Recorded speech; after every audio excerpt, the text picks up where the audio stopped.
Саны буенча 6-нчы, форматы элеккечә түгәрәк өстәл артында төп доклад этник ара мөнәсәбәтләр, дини һәм иҗтимагый оешмалар белән хезмәттәшлек итү хакында.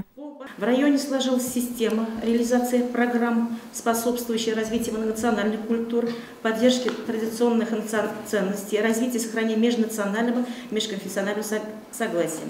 Районда ел дәвамында милләт ара һәм конфессия ара дуслыкны ныгытуга юнәлдерелгән байтак чаралар уздырылды. Аларга утырышта җентекле анализ ясалды. Шунда ук чит ил гражданнары белән бәйле оператив хәл анализланды.